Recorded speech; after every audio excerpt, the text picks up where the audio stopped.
الله نحمده ونستعينه ونستغفره ونعوذ بالله من شرور أنفسنا ومن سيئات أعمالنا من يهده الله فلا مضل له ومن يضلل فلا هادي له وأشهد أن لا إله إلا الله وحده لا شريك له وأشهد أن محمدا عبده ورسوله أما بعد فإن خير الحديث كتاب الله وخير الهدى هدى محمد صلى الله عليه وسلم وشر الأمور محدثاتها وكل محدثة بدعة وكل بدعة ضلالة وكل ضلالة في النار قال الله سبحانه وتعالى وما آتاكم الرسول فخذوه وما نهاكم عنه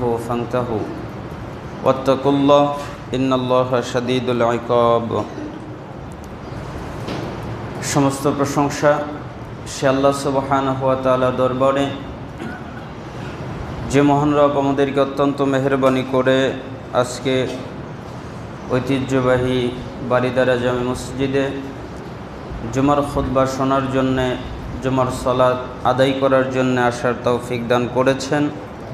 আমরা আল্লাহ তাআলার শুকরিয়া আদায় করছি আলহামদুলিল্লাহ। দুরুদ এবং সালাম পেশ করছি আমাদের সেই প্রিয় রাসূলের প্রতি যিনি মন গড়াভাবে কিছু বলতেন না। আল্লাহ তাআলা তাকে যা জানাতেন তিনি তাই বলতেন। যার আনুগত্য করা, যার ইত্তেবা করা, যাকে মেনে চলা আমাদের জন্য অতীব জরুরি। সেই প্রিয় রাসূলের প্রতি দুরুদ এবং সালাম পেশ করছি সাল্লাল্লাহু আলাইহি ওয়াসাল্লাম। অতঃপর আপনারা যারা কষ্ট করে বিভিন্ন জায়গা থেকে এখানে জুমার খুতবা শোনার জন্য এসেছেন, সালাত আদায় করার জন্য এসেছেন, আমি আপনাদের প্রত্যেকের জন্য দোয়া করছি আল্লাহ সুবহানাহু ওয়া তাআলা আপনাদের প্রত্যেকের উপরে কল্যাণ, শান্তি, রহমত, বারাকা, হিদায়াত বর্ষণ করুন এবং আল্লাহ তাআলা আমাদের প্রত্যেককে আল্লাহ তাআলার জান্নাতের জন্য কবুল করে নিন। আমরা সবাই এই আয়াতটা জানি যেখানে আল্লাহ সুবহানাহু ওয়া তাআলা বলেছেন, কুল হে নবী আপনি বলেন, ইন কুনতুম তুহিব্বুনাল্লাহ, যদি তোমরা দাবি করো আমরা আল্লাহকে ভালোবাসি, এই দাবিতে যদি তোমরা দাবিদার হও, ফাত্তাবিউনি, তাহলে আমি নবীর ইত্তেবা করো, অনুসরণ করো। ইহবিবুকুমুল্লাহ, তাহলে আল্লাহ তাআলা তোমাদের ভালোবাসবেন এবং তোমাদের যত পাপ আছে আল্লাহ তাআলা সব ক্ষমা করে দিবেন। এই আয়াতটা আমরা অনেকেই জানি। এখানে আল্লাহ সুবহানাহু ওয়া তাআলা চমৎকার একটি কথা বলেছেন, আল্লাহকে ভালোবাসার পদ্ধতি বলে দিয়েছেন।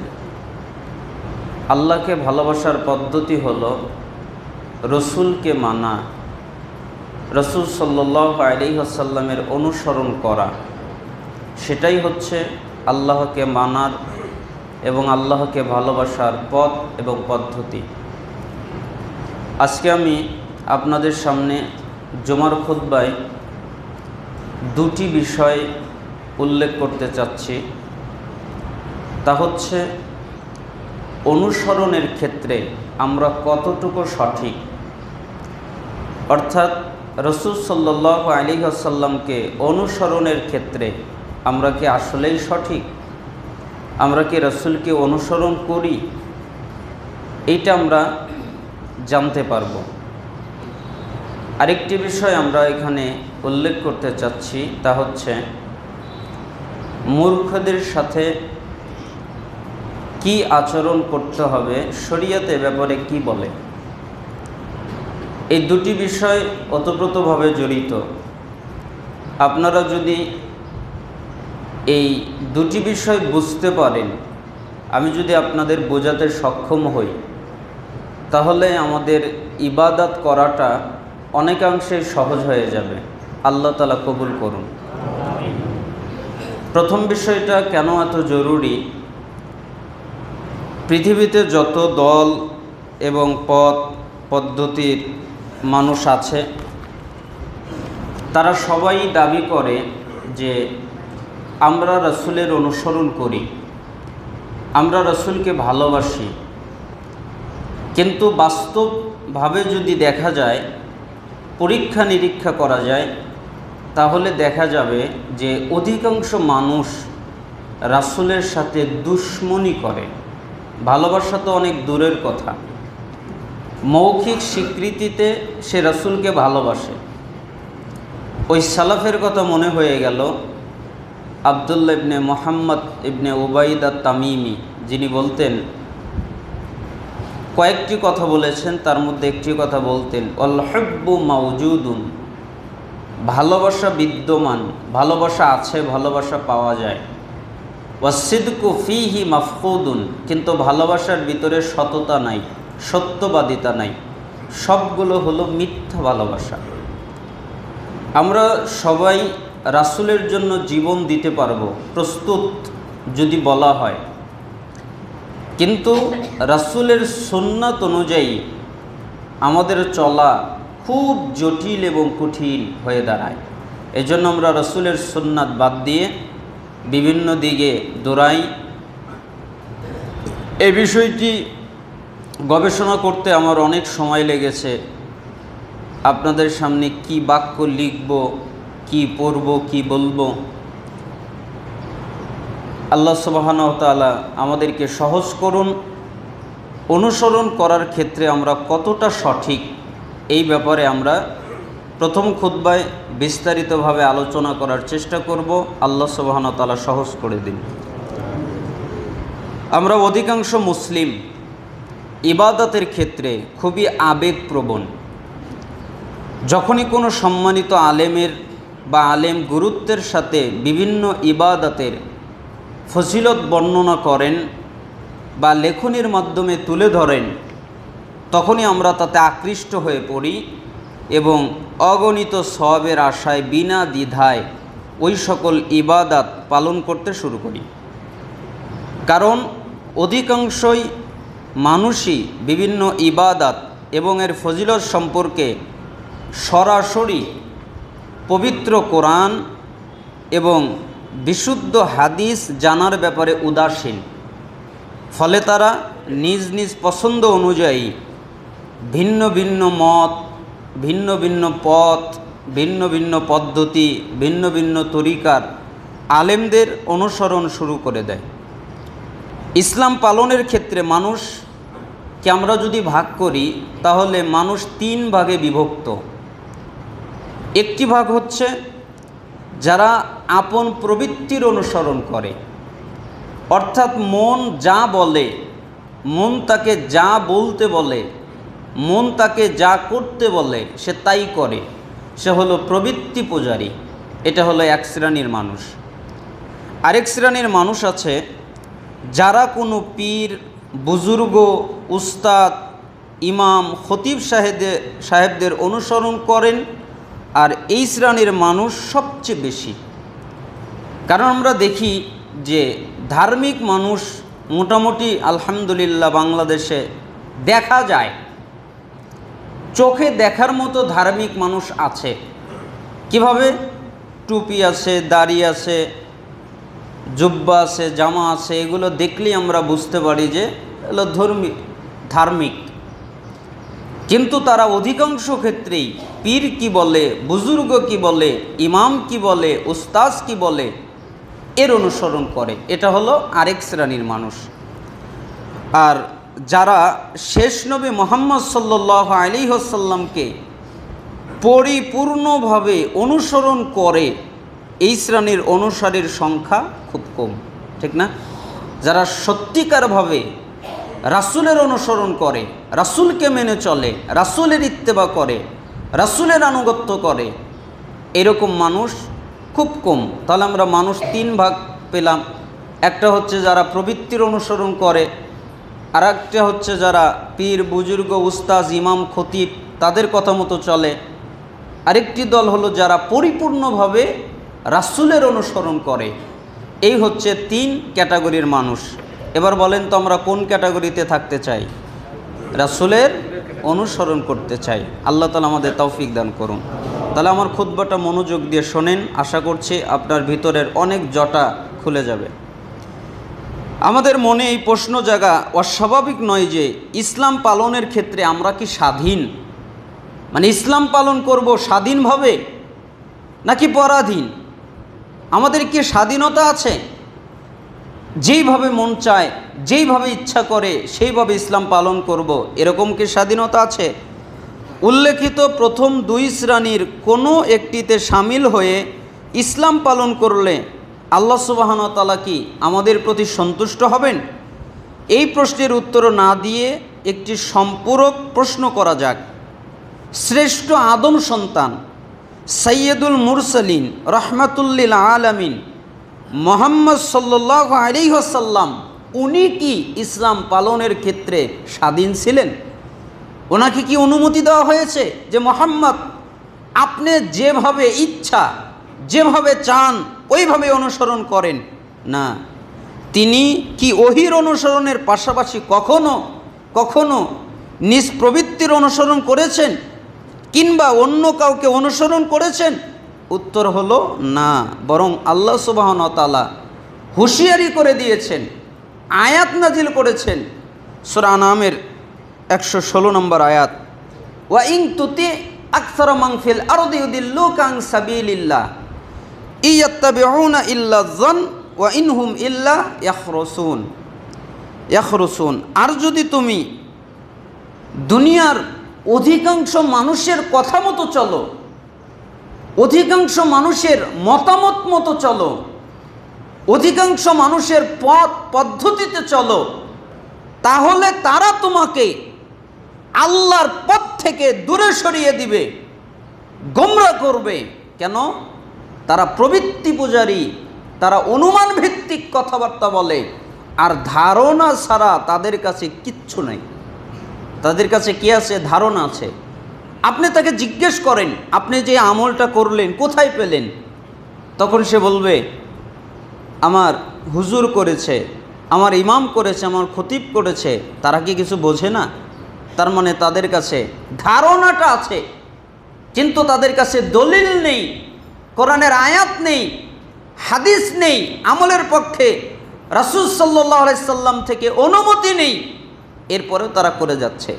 তাহলে আমরা এই আয়াতে দেখলাম শ্রেষ্ঠ মানব মুহাম্মদ সাল্লাল্লাহু আলাইহি ওয়াসাল্লাম, তারও স্বাধীনভাবে চলার অনুমতি নেই। আরও কয়েকটা আয়াত দেখি। আল্লাহ তাআলা আরও বলেন, ইন্না হুদাল্লাহি হুয়াল হুদা ওয়ালা ইন ইত্তাবা'তা আহওয়াআহুম বা'দাল্লাযী জাআকা মিনাল ইলম মা লাকা মিনাল্লাহি মিন ওয়ালিয়্যিন ওয়ালা নাসীর। আল্লাহর পথ নির্দেশ প্রকৃত পথ নির্দেশ। তোমরা যদি জানতে চাও যে পথ নির্দেশ কোনটা ভালো, তাহলে শোনো, আল্লাহর পথ নির্দেশটা হচ্ছে সঠিক, সর্বোত্তম এবং প্রকৃত পথ নির্দেশ। জ্ঞান প্রাপ্তির পরও তুমি যদি অন্যদের খেয়াল খুশির অনুসরণ করো, তোমার কাছে জ্ঞান আসার পরে, কোরআনের আয়াত আসার পরে, হাদিস আসার পরে তুমি যদি আরেকজনের অনুসরণ করো, তবে আল্লাহর পক্ষ থেকে তোমার কোনো অভিভাবক থাকবে না। আল্লাহর পক্ষ থেকে তোমার কোনো অভিভাবক নেই, তুমি অভিভাবক ছাড়া, অভিভাবকবিহীন, আর থাকবে না কোনো সাহায্যকারীও, তোমার কোনো সাহায্যকারীও নেই। কেন? তুমি নিজের মন মতো চলেছ, তোমার মন যা বলেছে তাই করেছ, তুমি আরেকজনের কথা মতো চলেছ, আরেকজন যা বলেছে তাই করেছ, আল্লাহর পথ নির্দেশ অনুসরণ করো নাই। তাই আল্লাহর পক্ষ থেকে তোমার জন্য কোনো সাহায্যকারীও নাই এবং তোমার জন্য কোনো অভিভাবকও নাই। কেন? তুমি প্রবৃত্তির অনুসরণ করেছ আর মানুষদের অনুসরণ করেছ। একথা আল্লাহ নবীকে বলছেন। আরেকটি আয়াতে আল্লাহ তাআলা বলেন, ইত্তাবি' মা উহিয়া ইলাইকা মির রাব্বিক, তোমার প্রতিপালকের পক্ষ হতে যে ওহী তোমার কাছে অবতীর্ণ হয় তুমি শুধু তারই অনুসরণ করো, আর কিছুর অনুসরণ করো না। যা নাজিল হয়েছে তার অনুসরণ করো। আরেক আয়াত বাকারার 120 নম্বর, আর এই আয়াতটি আনামের 106 নম্বর। আল্লাহ তাআলা সূরা ইউনূসের 109 নম্বর আয়াতে আরও বলেন, ওয়াত্তাবি' মা ইউহা ইলাইকা ওয়াসবির হাত্তা ইয়াহকুমাল্লাহু ওয়া হুয়া খায়রুল হাকিমিন। তোমার প্রতি যে ওহী অবতীর্ণ হয় তুমি তার অনুসরণ করো আর ধৈর্য ধারণ করো, যেই পর্যন্ত না আল্লাহ ফায়সালা করেন, আর আল্লাহ হচ্ছে সর্বোত্তম ফায়সালাকারী। যেমন সূরা আরাফ 203 নম্বর আয়াত, কুল ইন্নামা আত্তাবি'ু মা ইউহা ইলাইয়া মির রব্বি, বলো আমার প্রতিপালক থেকে যেই প্রত্যাদেশ আমার নিকট আসে আমি শুধু তারই অনুসরণ করি, ব্যতিক্রম কিছু করি না। আপনি আরও বলেন সূরা নাজমের 3 এবং 4 নম্বর আয়াত, ওমা ইয়ান্তিকু আনিল হাওয়া ইন হুয়া ইল্লা ওয়াহয়ুহা, তিনি রসুল প্রবৃত্তির মতো করে কোনো কথা বলেন না, তিনি যা বলেন তা হলো ওহী। তাহলে সন্দিহাতীতভাবে প্রমাণিত হলো যে মুহাম্মদ সাল্লাল্লাহু আলাইহি সাল্লাম কখনো নিজ প্রবৃত্তির অনুসরণ করেননি, কিংবা মানব জাতির মধ্যে অন্য কাউকেও অনুসরণ করেননি। তিনি শুধু তাই অনুসরণ করেছেন যা ওহী সূত্রে আল্লাহর পক্ষ থেকে পেয়েছেন। এখন প্রশ্ন হচ্ছে, সুনির্দিষ্টভাবে আমরা সাধারণ মুসলিমরা কাকে অনুসরণ করব, কার অনুসরণ করব? ওই আগের আয়াতটি যেখানে আমরা বলেছিলাম সূরা আল ইমরানের 31 নম্বর আয়াত, যে তোমরা বলো তোমরা যদি আল্লাহকে ভালোবাসো, এই দাবিদার হও, তাহলে আমি রাসূলের ইত্তেবা করো, তাহলে আল্লাহ ভালোবাসবেন এবং তোমাদের পাপ ক্ষমা করবেন। তাহলে বলেন তো কার অনুসরণ করব? রাসূলের অনুসরণ করব। আচ্ছা, রাসূল কি স্বাধীন ছিলেন? তিনি কি নিজের মতো চলতে পারতেন? এই অনুমতি কি আল্লাহ দিয়েছেন? আমরা কয়েকটি আয়াত দ্বারা বুঝতে পারলাম তিনাকে আল্লাহ এই অনুমতি দেন নাই। অনুসরণ করার ক্ষেত্রে যে কোনো ধরনের দ্বিধাদ্বন্দ্ব বা সংশয় দূর করতে এই আয়াতটি অত্যন্ত গুরুত্বপূর্ণ। সহজ সমীকরণটির প্রতি লক্ষ্য করুন। চির আকাঙ্ক্ষিত জান্নাতে প্রবেশাধিকার পেতে প্রয়োজন আল্লাহ সুবহানাহু ওয়া তাআলার ক্ষমা, আল্লাহ তাআলার ভালোবাসা। আমরা সবাই কম বেশি পাপ করি, আমরা কেউই জানি না মিজানের পাল্লায় পাপ এবং পুণ্যের মধ্যে কোনটা হালকা হবে এবং কোনটা ভারী হবে, এটা আসলে আমাদের জানা নেই। আসলে আল্লাহর ক্ষমা ছাড়া আমাদের আর কোনো উপায় নেই। মনে রাখতে হবে, আল্লাহর দয়া এবং রহমত ছাড়া শুধু আমলের উপরে নির্ভর করে আমরা কেউ জান্নাতে যেতে পারবো না। সুতরাং চূড়ান্ত সফলতার জন্য ক্ষমার পাশাপাশি আল্লাহর ভালোবাসাটাও অপরিহার্য।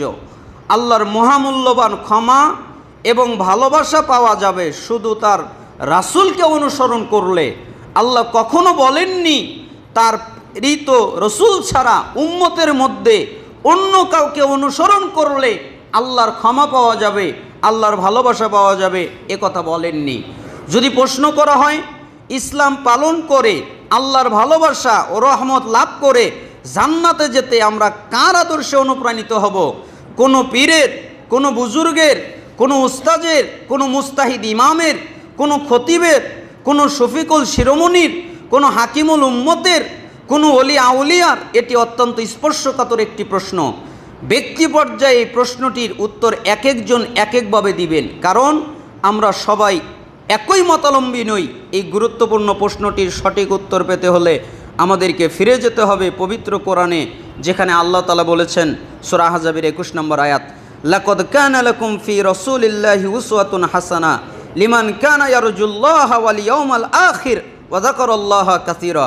তোমাদের মধ্যে যারা আল্লাহ এবং আখিরাতকে অধিক স্মরণ করে, মানে আল্লাহকেও স্মরণ করে, আখিরাতকে স্মরণ করে, এইরকম যারা, তাদের জন্যে রাসূল সাল্লাল্লাহু আলাইহি ওয়াসাল্লামের আদর্শের মধ্যেই রয়েছে উত্তম আদর্শ। বলেন তো কার আদর্শ উত্তম? রাসূলের আদর্শ উত্তম। লক্ষ্য করুন, আল্লাহ সুবহানাহু ওয়া তাআলা মানব জাতির মধ্যে আর কাউকেও আমাদের জন্য আদর্শ নির্বাচন করেননি। একমাত্র রাসূল সাল্লাল্লাহু আলাইহি সাল্লাম হলেন উম্মতের সকলের জন্য উত্তম আদর্শ। পরিষ্কারভাবে বোঝা গেল কোনো পীর, ফকির, মাওলানা, বুজুর্গ, উস্তাদ, মুস্তাহিদ, ইমাম, খতিব, শফিকুল শিরোমণি, হাকিমুল উম্মত, ওলিয়া উলিয়া কেউই উম্মতে মুহাম্মদীর জন্য আল্লাহ কর্তৃক মনোনীত আদর্শ নন, কেউ নয়। সুতরাং রাসূলকে অনুসরণের লক্ষ্যে নিজ নিজ সুবিধা মতো উম্মতের কাউকে মডেল বানিয়ে অন্ধভাবে অনুসরণ করা যাবে না, চলবে না। তবে রাসূলকে যথাযথভাবে অনুসরণ করার সুবিধার্থে উল্লেখিত সকলের ওহীভিত্তিক সহযোগিতা নেওয়া যাবে। তারা যদি কোরআন এবং সুন্নাহ থেকে কোনো প্রমাণ দেয় তাহলে সেটা নেওয়া যাবে, তাছাড়া কোনো উপায় নেই। আফসোস, বর্তমানে অধিকাংশ মুসলিমের ইবাদত বন্দিগি তথা আমলের প্রতি লক্ষ্য করলে দেখা যায় খুব অল্প সংখ্যক মুসলিম সরাসরি রাসূলকে আদর্শ হিসেবে গ্রহণ করে, তার অনুসরণ করছে। অধিকাংশ মুসলিম হয় রাসূলের উম্মতের মধ্যে কাউকে আদর্শ বানিয়ে তাদের অনুসরণ করছে, নতুবা নিজ প্রবৃত্তির অনুসরণ করছে। দুঃখজনক হলেও সত্যি কথা হলো অনেকেই অনুমান ভিত্তিক ওহী বহির্ভূত বিষয়সমূহকে ওহী কিংবা ওহীর অন্তর্ভুক্ত বিষয় মনে করে প্রতারিত হচ্ছেন।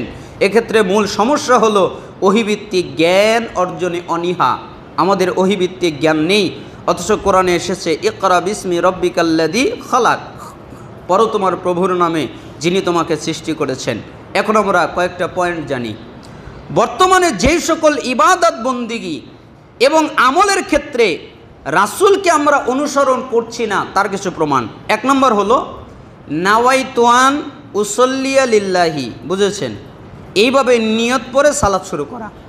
তার মানে অধিকাংশ মানুষ সালাত শুরু করে নিয়ত পরে। বিষয়টা হলো নিয়ত করার বিষয়টি সম্পূর্ণ মনের বিষয়, নিয়ত করতে হয়। নিয়তের অর্থ সংকল্প করা, ইচ্ছা করা, পড়ার বিষয় নয়।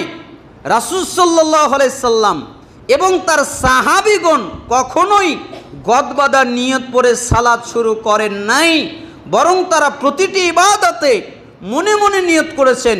সুতরাং যারা এই পদ্ধতিতে নিয়ত পরে সালাত শুরু করেন তারা রাসূলকে অনুসরণ না করে হয় রাসূলের উম্মতের মধ্যে কাউকে অনুসরণ করছেন, না হয় নিজ প্রবৃত্তির অনুসরণ করছেন, সে রাসূলকে অনুসরণ করছে না। 2 নম্বর পয়েন্ট হচ্ছে অস্থির এবং যত্নহীনভাবে সালাত আদায় করা, বিশেষ করে রুকু এবং সেজদায় তাড়াহুড়া করা। আমরা রুকু এবং সেজদায় খুব তাড়াহুড়া প্রবণ। রাসূল সাল্লাল্লাহু আলাইহি সাল্লাম এবং হিদায়াতপ্রাপ্ত তার সাহাবীগণ কখনো অস্থির এবং যত্নহীনভাবে সালাত আদায় করেননি। সুতরাং যারা অস্থির এবং যত্নহীনভাবে সালাত আদায় করেন তারা রাসূলকে অনুসরণ না করে হয় রাসূলের উম্মতের মধ্যে কাউকে অনুসরণ করছেন, না হয় তারা প্রবৃত্তির অনুসরণ করছেন, কারণ তারা রাসূলকে অনুসরণ করছে না, কারণ তাদের সেই পদ্ধতি হচ্ছে না। 4 নম্বর হলো রুকু থেকে উঠে 2 সেজদার মাঝখানে বসে মাসনুন দোয়া পাঠ না করা। রাসূল সাল্লাল্লাহু আলাইহি সাল্লাম এবং তার সাহাবীগণ কখনো মাসনুন দোয়াগুলো বাদ দিয়ে সালাত আদায় করেননি। সুতরাং যারা মাসনুন দোয়াগুলো বাদ দিয়ে সালাত আদায় করেন তারা কি আসলে রাসূলকে অনুসরণ করছেন? কখনোই নয়। 5 নম্বর হলো সালাতের শেষ বৈঠকে দোয়া মাসুরার পরে সালাম ফেরানোর পূর্বে দোয়া না করা। রাসূল সাল্লাল্লাহু আলাইহি সাল্লাম তার সাহাবীগণ সব সময় সালাম ফেরানোর পূর্বে দোয়া করতেন, আল্লাহুম্মা ইন্নী আউযু বিকা মিন আযাবি জাহান্নাম ওয়া মিন আযাবিল কবর ওয়া মিন ফিতনাতিল মাহইয়া ওয়াল মামাতি ওয়া মিন ফিতনাতিল মাসিহিদ দাজ্জাল। সুতরাং যারা উক্ত দোয়া বাদ দিয়ে সালাত আদায় করেন তারা কি রাসূলের অনুসরণ করছেন? কখনো না, তারা প্রবৃত্তির অনুসরণ করছেন। সালাতে সালাম ফেরানোর পরে সম্মিলিতভাবে মুনাজাত করা। রাসূল সাল্লাল্লাহু আলাইহি সাল্লাম এবং হিদায়াতপ্রাপ্ত তার সাহাবীগণ কখনো প্রত্যেক ফরজ সালাতের সালাম ফেরানোর পর সম্মিলিত মুনাজাতের ইমামতি করেননি। সুতরাং যারা প্রত্যেক ফরজ সালাতের সালাম ফেরানোর পর সম্মিলিত মুনাজাতের ইমামতি করেন এবং এই ধরনের মুনাজাতে শরীক হন তারা রাসূলকে অনুসরণ না করে হয় রাসূলের উম্মতের মধ্যে কাউকে অনুসরণ করছেন, না হয় প্রবৃত্তির অনুসরণ করছেন। কারণ বান্দা যখন সালাতরত থাকে তখন সে তার রবের সাথে কথোপকথন করে, অর্থাৎ মুনাজাত করে। এই অনুভূতি এখন আমাদের অধিকাংশের মধ্যে নাই।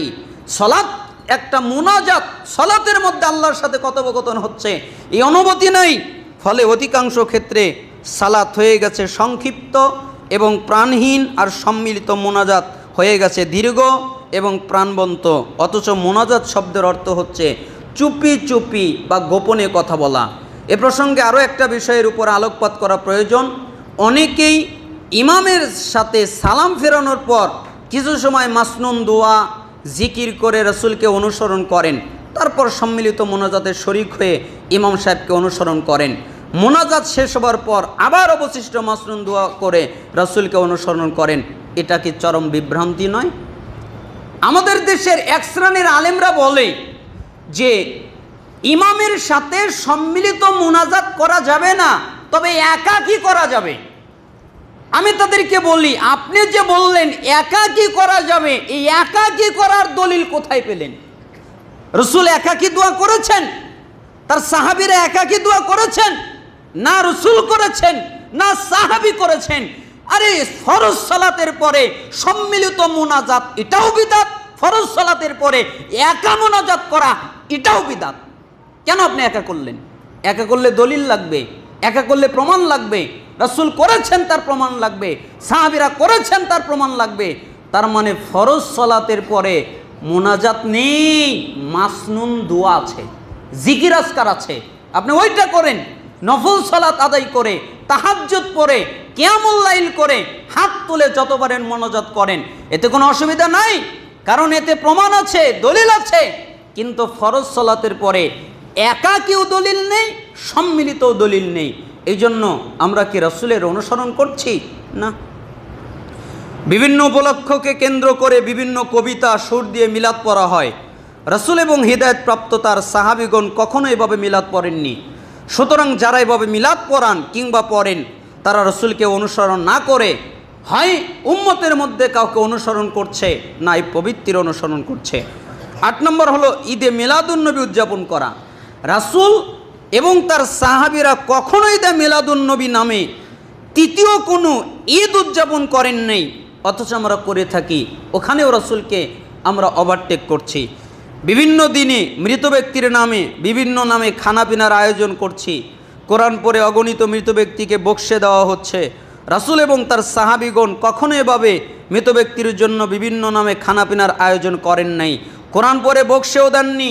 আরে রসুলের কাজ, রসুলের সবচেয়ে আপন হচ্ছে সাহাবায়ে কেরাম। রাসূল সাল্লাল্লাহু আলাইহি সাল্লাম ইন্তেকাল করলে যদি খাওয়ানোটা প্রয়োজন হতো, তাহলে সাহাবীরা তাদের সর্বস্ব দিয়ে মানুষকে খাওয়িয়ে তাদেরকে খুশি করে দিত। তারা কোনোদিন খাওয়িয়েছেন? তারা এই কাজ করেননি। তার মানে এটা নেককারজনক ঘৃণিত কাজ, এটা কখনোই রসুল করেননি। তার মানে আমরা অনুসরণের ক্ষেত্রে রসুলকে অনুসরণ করছি না। মধ্য শাবানের রাতে বিশেষ পদ্ধতিতে সালাত আদায় করা হয়, শেষ রাতে সম্মিলিত মোনাজাত করা হয়, আরও অনেক কিছু করা হয়। আওয়াল ওয়াক্তকে গুরুত্ব না দিয়ে নিয়মিতভাবে বিলম্বে আজান দেওয়া হয়, বিলম্বে জামাতের সাথে সালাত আদায় করা হয়। রাসূল এবং হিদায়াতপ্রাপ্ত তার সাহাবীগণ স্বাভাবিক অবস্থায় আওয়াল ওয়াক্তকে গুরুত্ব না দিয়ে নিয়মিতভাবে বিলম্বে আজান দিয়ে বিলম্বে জামাতের সাথে সালাত আদায় কোনোদিন করেন নাই। সুতরাং যারা আওয়াল ওয়াক্তকে গুরুত্ব না দিয়ে নিয়মিতভাবে বিলম্বে আজান দিয়ে বিলম্বে জামাতের সাথে সালাত আদায় করেন, তারা কখনো রাসূলের অনুসরণকারী নয়, তারা রাসূলের অনুসরণ করছে না। আজান দেওয়া হয় কত দেরি করে, তারপরে সালাত আদায় করা হয়। এখন তো বাংলাদেশের দিকে তাকালে দেখা যায় যে আসরের ওয়াক্ত তো মেরেই ফেলেছে, আসরের ওয়াক্ত তো নাই, একবারে শেষ ওয়াক্তে গিয়ে তার আসরের সালাত আদায় করে। এটা কি রসুলকে অপমান নয়? এটা কি রসুলের অনুসরণের বিঘ্ন হচ্ছে না? এটা কি রসুলকে অনুসরণ করা হচ্ছে না? এটা উম্মতের হয় কাউকে অনুসরণ করছে, না হয় প্রবৃত্তি পূজারি করছে, প্রবৃত্তির অনুযায়ী কাজ করছে। 13 নম্বর হচ্ছে জুমার দিন বসে একটা খুতবা, দাঁড়িয়ে 2টি খুতবা দেওয়া। রাসূল এবং হিদায়াতপ্রাপ্ত তার সাহাবীগণ জুমার দিন এভাবে 3টি খুতবা কোনোদিন দেন নাই। আগে বসে অনেকক্ষণ ওয়াজ নসিহত করে, আলোচনা করে, তারপরে 4 রাকাত ক্বাবলাল জুমা পড়ার জন্য তাদেরকে অনুমতি দেওয়া হয়, তারা সেইগুলো আদায় করে পড়ে। তারপরে ইমাম আরবিতে 2টা খুতবা পাঠ করে। এইভাবে কি রসুল কোনোদিন খুতবা দিয়েছেন? এইভাবে কি সাহাবীরা কোনোদিন খুতবা দিয়েছেন? এইভাবে কি রসুল সাল্লাল্লাহু আলাইহি সাল্লাম সাহাবীদেরকে কিছুক্ষণ আলোচনা করে তারপরে সালাতের সময় দিয়ে তারপরে সে আবার খুতবা দিয়েছেন, এরকম নজির নেই, রসুল থেকে নেই, সাহাবী থেকে নেই, এমনকি ইমামদের থেকেও নেই। তাহলে আমরা কার অনুসরণ করছি? আমরা কি রাসূলের অনুসরণ করছি? কখনো নয়। এজন্যই আল্লাহর নবী বলেছেন, কুল্লু উম্মতি ইয়াদখুলুনাল জান্নাহ ইল্লা মান আবা, আমার যত উম্মত আছে সবাই জান্নাতে যাবে, তবে তারা যাবে না যারা অস্বীকার করে। তখন সাহাবায়ে কেরাম বললেন, কেলা ইয়া রাসূলুল্লাহ ওয়া মান আবা, হে আল্লাহর নবী, আপনাকে কে অস্বীকার করলো? তখন তিনি বললেন, মান আতাআনি দাখালাল জান্নাহ ওয়া মান আসানি ফাকাদ আবা, যারা আমার আনুগত্য করলো তারা জান্নাতে চলে গেল, যারা আমার অবাধ্যতা করলো তারা আমাকে অস্বীকার করলো। এই কথা রাসূল সাল্লাল্লাহু আলাইহি সাল্লাম বললেন। বড়ই আফসোস, দুনিয়ার বিভিন্ন বিষয়কে যেভাবে নিজ নিজ সুবিধা এবং প্রয়োজন অনুযায়ী কাস্টমাইজ করে গ্রহণ করা হয়, অনেকে সম্ভবত মনে করেছেন এবং এখনও মনে করেন আল্লাহ প্রদত্ত পরিপূর্ণ ইসলামকেও বোধ হয় যেভাবে সেভাবে কাস্টমাইজ করে গ্রহণ করা যায়। নাউজুবিল্লাহ, এটা অত্যন্ত পরিতাপের বিষয়। আল্লাহ সুবহানাহু ওয়া তাআলা এজন্যই তো বলেছেন, ইয়া আইয়ুহাল্লাযীনা আমানু দুখুলু ফিস সিলমি কাফা ওয়া লা তাত্তাবিউ খুতুওয়াতিশ শাইতান ইন্নাহু লাকুম আদুউম মুবিন। হে ঈমানদারগণ, তোমরা পরিপূর্ণভাবে ইসলামে প্রবেশ করো এবং শয়তানের পদাঙ্ক অনুসরণ করো না, নিশ্চয়ই সে তোমাদের প্রকাশ্য শত্রু। তার মানে আমরা অনুসরণের ক্ষেত্রে রাসূলের কি অনুসরণ করছি? আমরা রাসূলের অনুসরণ না করে অনেকগুলো কাজ করছি। আমার কাছে একটা লিফলেট একজন দিয়েছেন, আপনাদের বগুড়ারই মানুষ, শফিক হাশেমি, জামিল মাদ্রাসার মুহাদ্দিস। ওনার পক্ষ থেকে আমার কাছে একটা লিফলেট এসেছে, যেখানে উনি প্রমাণ করেছেন যে আহলে হাদিসরা বা সালাফিরা, কোরআন সুন্নাহর অনুসারীরা যেভাবে সালাত আদায় করে, যেভাবে তারা ইবাদত করে, তাদের সবগুলোই বৃথা, মানে তারা সঠিকটা করছে না। এইগুলো উনি হাদিসের আলোকে প্রমাণ করছেন। আর যেই মানুষ পড়বে ওই মানুষই গোমরা হয়ে যাবে, কারণ সে তো কোরআন জানে না, সে তো হাদিস জানে না। এই জন্য আমি ওইটার উপরে দলিল এবং তার জবাব লিখে আপনাদের সামনে খুতবা উপস্থাপনা করব, আপনাদেরকে জানাবো। তার দাঁত ভাঙ্গা জবাব আমরা এই বগুড়ার মাটিতে এই মসজিদে দিব। আল্লাহ সুবহানাহু ওয়া তাআলা আমাদেরকে তৌফিক দান করুন। আমরা পরিপূর্ণ জবাব দিব, যতটুকু উনি যতটুকু লিখেছেন, যতটুকু প্রসপেক্ট তৈরি করেছেন, আমরা সম্পূর্ণ জবাব ধীরে ধীরে আমরা এই মসজিদে খুতবার মাধ্যমে আপনাদের সামনে উল্লেখ করব। আল্লাহ তাআলা আমাদেরকে কবুল করুন। আপনারা সবাই আসবেন, আরও লোকজনকে আহ্বান করবেন, তারা যেন সবাই জুমার খুতবায় উপস্থিত হয়। আল্লাহ তাআলা আমাদেরকে কবুল করুন। আলহামদুলিল্লাহ ওয়াহদা ওয়াসসালাতু ওয়াসসালামু আলা রাসূলিল্লাহ, আম্মা বাদ। সমস্ত প্রশংসা আল্লাহ তাআলার জন্যে, সালাত এবং শান্তি বর্ষিত হোক আমাদের প্রিয় নবী মুহাম্মদ সাল্লাল্লাহু আলাইহি সাল্লামের উপরে। আমরা এখন যে বিষয়টা নিয়ে কথা বলবো তা হচ্ছে মূর্খদের সাথে বিতর্ক। শরীয়ত কি বলে? অর্থাৎ মূর্খরা যদি আমাদের সাথে বিতর্ক করতে আসে তাহলে আমাদেরকে কি করা উচিত, আমরা কি করব? দেখা যায় কেউ যদি আমাদের আমল নিয়ে, আকীদা নিয়ে, আখলাক নিয়ে বুঝতে না পারে তাহলে ঝগড়া বাঁধিয়ে দেয়, আমরাও ঝগড়া করি। এটা আমাদের উচিত নয়। কি করা উচিত? আমরা কোরআন এবং সুন্নাহর আলোকে বিস্তারিত জানার চেষ্টা করব। আল্লাহ তাআলা সহজ করুন। মূর্খদের সাথে বিতর্ক সম্পর্কে আল্লাহ তাআলা পবিত্র কোরআনে বলেছেন, ওয়া ইযা সামিউল লাগওয়া আ'রাদু আনহু ওয়া ক্বালু লানা আ'মালুনা ওয়া লাকুম আ'মালুকুম সালামুন আলাইকুম লা নাবতাগিল জাহিলিন। তারা যখন নিরর্থক কথাবার্তা শুনে তখন তা উপেক্ষা করে, তা থেকে বিরত থাকে আর বলে, আমাদের আমলের ফল আমরা পাবো, তোমাদের আমলের ফল তোমরা পাবে, তোমাদের প্রতি সালাম। অজ্ঞ বা মূর্খদের সাথে আমাদের বিতর্কের কোনো প্রয়োজন নাই। আমরা তোমাদের সাথে বিতর্ক করতে চাই না। কেন? তোমাদের আমল তোমাদের, আমাদের আমল আমাদের। আল্লাহ এই কথা বলে দিয়েছেন যে তারা যখন অনর্থক এবং নিরর্থক কথাবার্তা শোনে তখন তারা উপেক্ষা করে চলে, পাত্তাই দেয় না। ও যা বলে বলুক গা, ও বোঝে না কিছু, উল্টাপাল্টা কথা বলতেই পারে। রফলি দেন কেউ বোঝে না, জোরে আমিন কেউ বোঝে না, পাইপা কাঁধে কাঁধ মেলানো কতটা ফজিলতপূর্ণ এটাও বোঝে না। এই জন্য ঝগড়ামি করে, সুন্নাত বোঝে না, বিদআত বোঝে না, এই জন্য বিভিন্ন কথা উপস্থাপন করে। এই জন্য আল্লাহ তাআলা বলেছেন যে তারা, তার মানে ঈমানদারেরা কি করে, তাদের কথাকে উপেক্ষা করে আর তাদেরকে বলে তোমাদের আমল তোমাদের, আমাদের আমল আমাদের, আমাদের আমল আমাদের, তোমাদের আমল তোমাদের, তোমরা তোমাদেরটা করো, আমরা আমাদেরটা করছি, আমরা আমাদেরটার ফল পাবো, তোমরা তোমাদেরটার ফল পাবে। এবং তারা বলে তোমাদের উপরে সালাম, মানে তোমরা নিরাপত্তা, তোমাদের সাথে আমরা কোনো ঝগড়াঝাটি করতে চাচ্ছি না, মারামারি করতে চাচ্ছি না, তোমাদের সাথে তোমরা নিরাপত্তা পেয়ে গেছো, যাও, তোমাদের সাথে কোনো ঝগড়া নাই।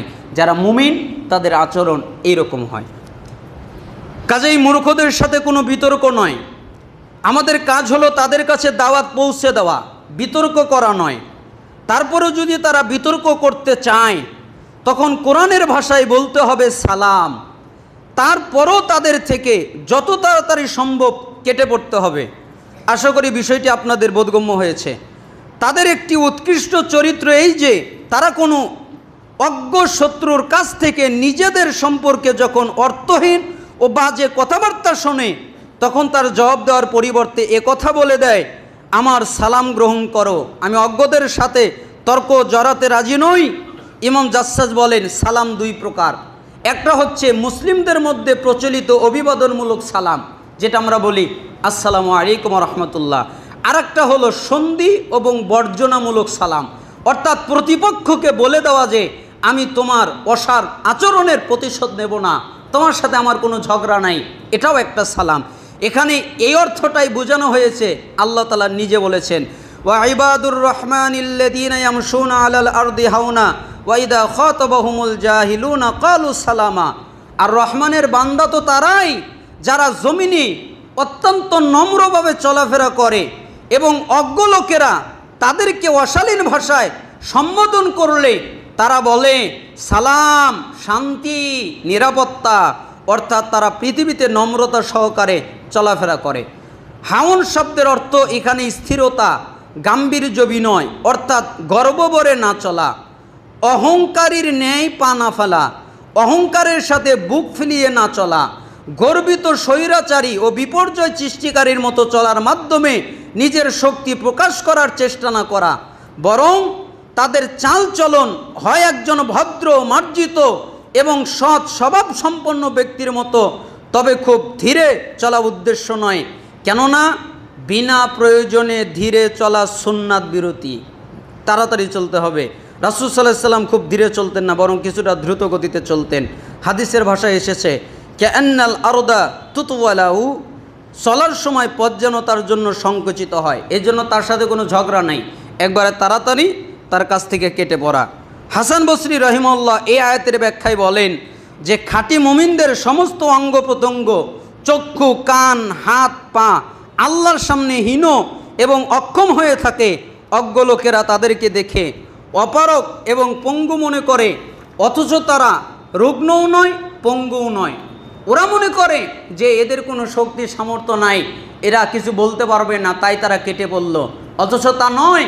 তাদের আদব আছে, তাদের আখলাক আছে, তাদের চরিত্র আছে, এই কারণে তারা কেটে পড়ল, তারা দূরে চলে গেল। এজন্য মূর্খদের সাথে আমাদের এরকম আচরণ হওয়া উচিত। ওয়া ইদা সামিউল লাগওয়া আ'রাদু আনহু ওয়া ক্বালু লানা আ'মালুনা ওয়া লাকুম আ'মালুকুম সালামুন আলাইকুম লা নাবতাগিল জাহিলিন, যেটা আল্লাহ বলেছেন। আর যখন কোনো বেহুদা কথা তোমরা শোনো তখন উপেক্ষা করে চলবে আর বলবে আমাদের কাজের ফল আমাদের আর তোমাদের কাজের ফল তোমাদের। এই জন্য মূর্খদের সাথে কোনো বিতর্ক নাই। মূর্খদের সাথে বিতর্ক করা যাবে? কোনো বিতর্ক করার কোনো অপশন শরীয়ত আমাদেরকে দেয় নাই। এই জন্য মূর্খদেরকে আমরা এড়িয়ে চলব।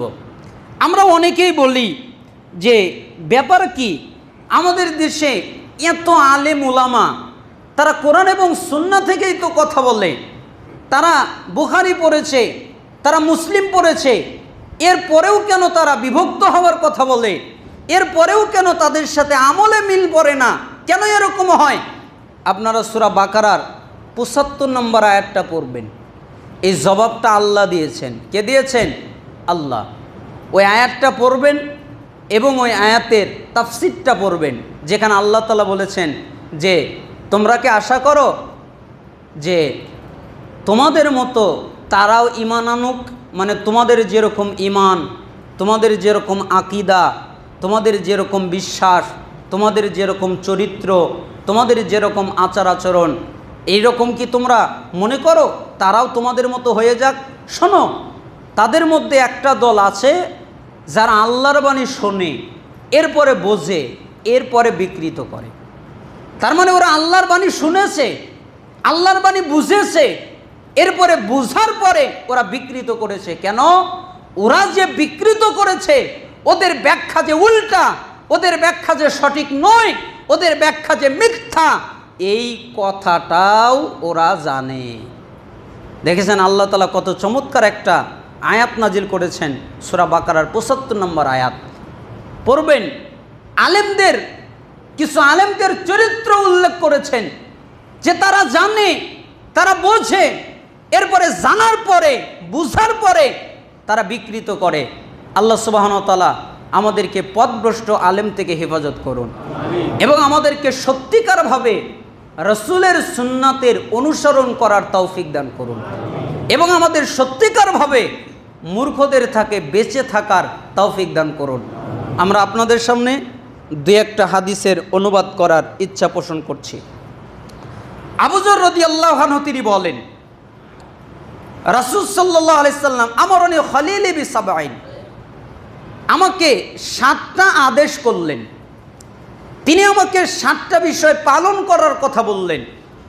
তিনি আমাকে বললেন, আমরনি বিহুব্বিল মাসাকিন ওয়াদ-দুনুবি মিনহুম, আমি যেন মিসকিনদের ভালোবাসি এবং যেন তাদের পাশাপাশি থাকি এবং তাদের কাছে থাকি।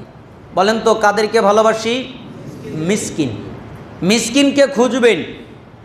রাসূল সাল্লাল্লাহু আলাইহি সাল্লাম বলেন, আয়েশা তুমি যদি একটা মিসকিনকে পাও তাহলে তাকে ভালোবাসবে, তাকে পছন্দ করবে, তার সাথে মহাব্বত রাখবে, তার খোঁজ খবর দেবে, খোঁজ খবর নিবে, তাহলে আল্লাহ তোমাকে ভালোবাসবে, আল্লাহ তোমাকে মহাব্বত করবে, আল্লাহ তোমার খোঁজ খবর নিবে।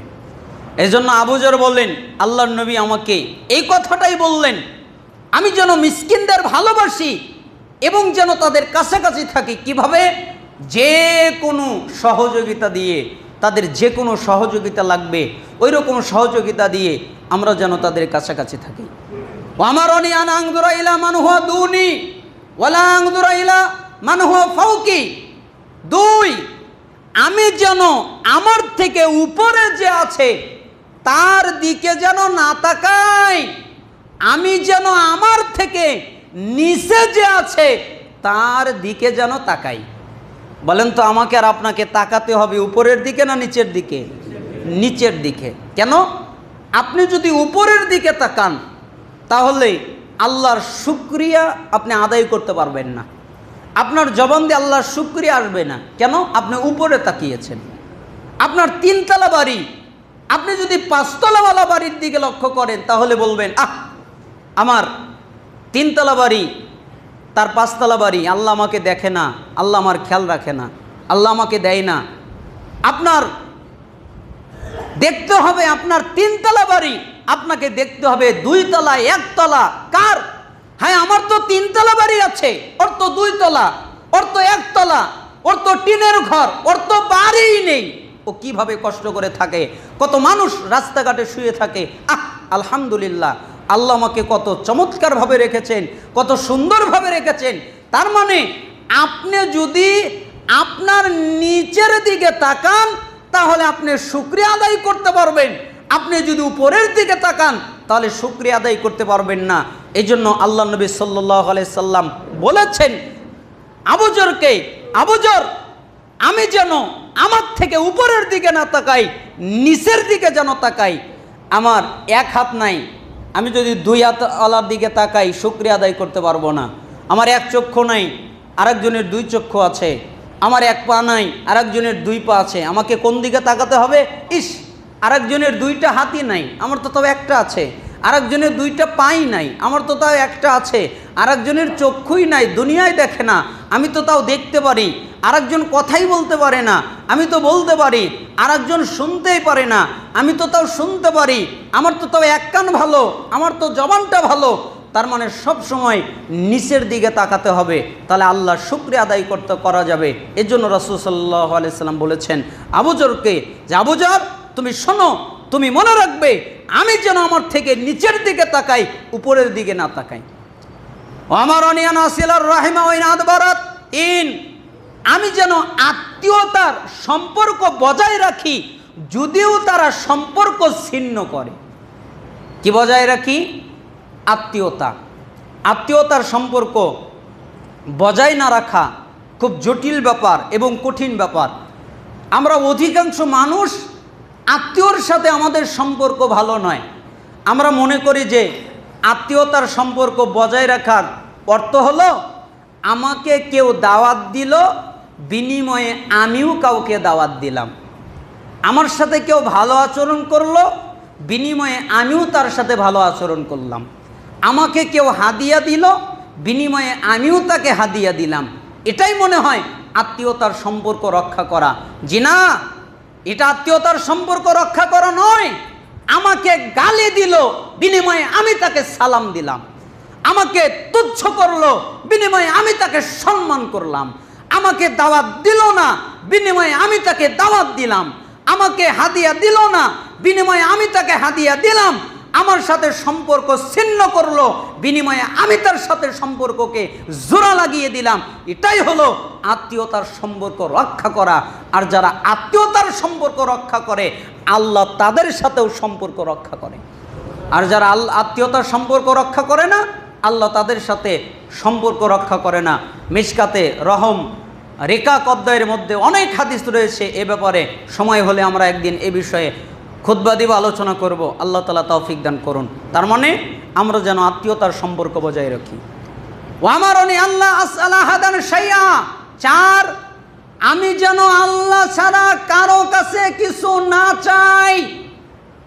আমার যদি চাইতে হয় তাহলে যেন আমি আল্লাহর কাছে চাই, কারো কাছে যেন কিছু না চাই। একজন সাহাবী ঘোড়ার উপরে উঠলেন, কোনো বর্ণনায় এসেছে উটের উপরে উঠলেন।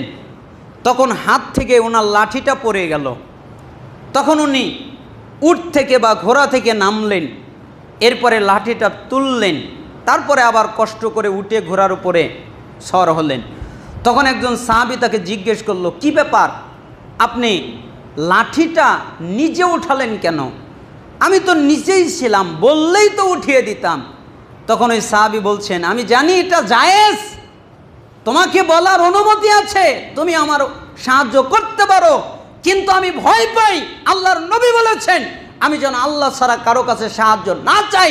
তাই আমার যতক্ষণ পর্যন্ত ক্ষমতা আছে, সামর্থ্য আছে, ততক্ষণ আমি কারো কাছে সাহায্য চাবো না, চাইলে আল্লাহর কাছে চাইব।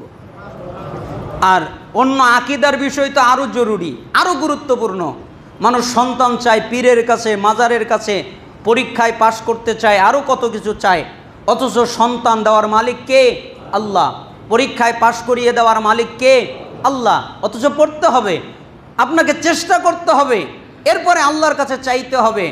যেই কোনো বিষয়, বিপদ আপদ মুসিবত, আল্লাহর কাছে চাইবেন। এ কথাই আল্লাহর নবী বলেছেন আমি যেন আল্লাহ ছাড়া কারো কাছে কিছু না চাই।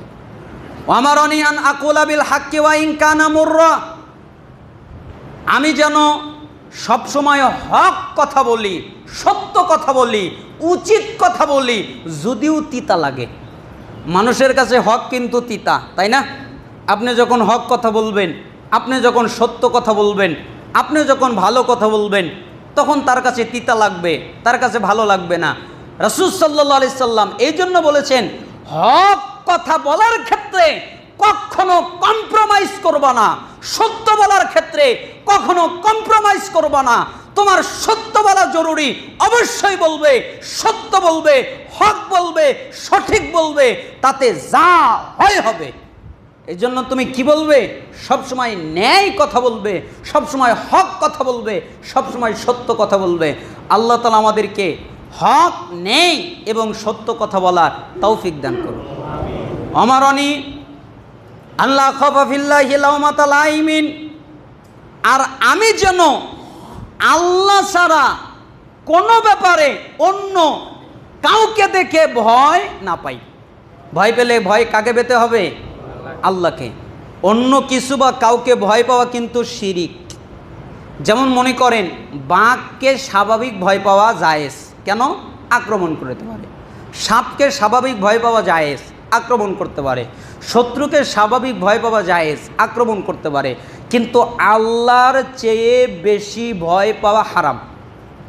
একটা সালাফের কথা মনে পড়ে গেল, ইহয়া উলুমুদ্দিনের মধ্যে পড়েছিলাম এবং বাহারুদ্দুমু এই কিতাবের মধ্যে পড়েছিলাম, আত-তাখয়িফু ইলান নার ফিদ্দারি হালিল বাওয়ার এই কিতাবের মধ্যে পড়েছিলাম যে এর সনদ অনেক রয়েছে।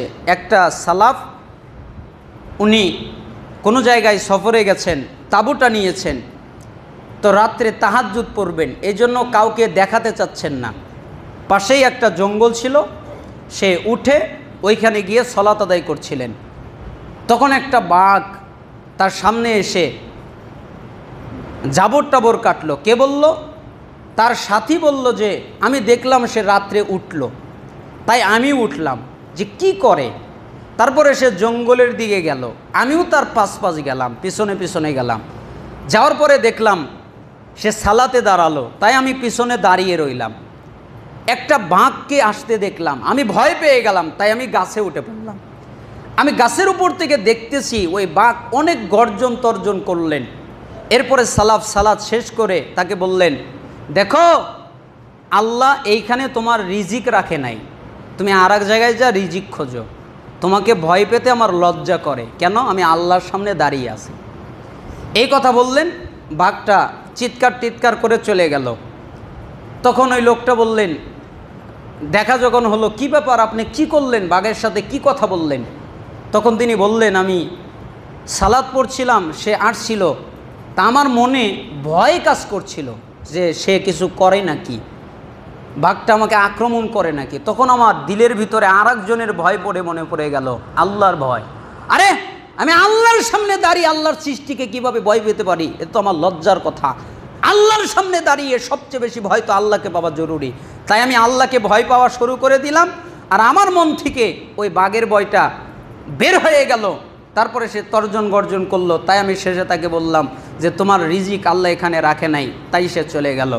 তার মানে বোঝাতে চাচ্ছিলাম, আপনার সবচেয়ে বেশি ভয় যাকে পাবেন সে হচ্ছে আল্লাহ সুবহানাহু ওয়া তাআলা। আল্লাহর চাইতে কাউকে বেশি ভয় পাওয়া যাবে যাবে যাবে না। ওয়ামারনি আন আকসির মিন কাউলি লা হাওলা ওয়ালা কুওয়াতা ইল্লা বিল্লাহ ফাইন্নাহুন্না মিন তানজিং তাহতাল আরশ কানজিং তাহতাল আরশ। আর তোমরা অধিক পরিমাণে পাঠ করবে লা হাওলা ওয়ালা কুওয়াতা ইল্লা বিল্লাহ। কেন? এটা হলো জান্নাত থেকে আগত রত্ন, এটা হলো জান্নাতের আরশের নিচ থেকে আগত রত্ন, এটা হলো কোষাগার, জান্নাতের কোষাগার। একজন সালাফ বলতেন, এটা যে পাঠ করবে, এটা যেখান থেকে এসেছে ঠিক এটার পাঠকারীকে এটা ওইখানেই তাকে নিয়ে যাবে। তার মানে বেশি পরিমাণে পড়বেন লা হাওলা ওয়ালা কুওয়াতা ইল্লা বিল্লাহ। এটা বললে কি হবে জানেন? আপনার হৃদয়ের ভিতরে, অন্তরের ভিতরে মজবুত হবে এবং মজবুরিয়াত শক্ত হবে, দৃঢ় হবে। লা হাওলা ওয়ালা কুওয়াতা ইল্লা বিল্লাহ। আল্লাহ ছাড়া আমার কোনো শক্তি সামর্থ্য নাই। আল্লাহ ছাড়া আমার কোনো শক্তি সামর্থ্য আছে? নেই। এটা যত পড়বেন আল্লাহ তাআলা তত আপনার হৃদয়কে শক্ত করবেন। তাহলে 7টা কথা মনে রাখবেন। 1, আমরা মিসকিনকে ভালোবাসবো, তাদের কাছাকাছি থাকবো। 2, আমরা সবসময় নিচের দিকে তাকাবো, উপরের দিকে তাকাবো না।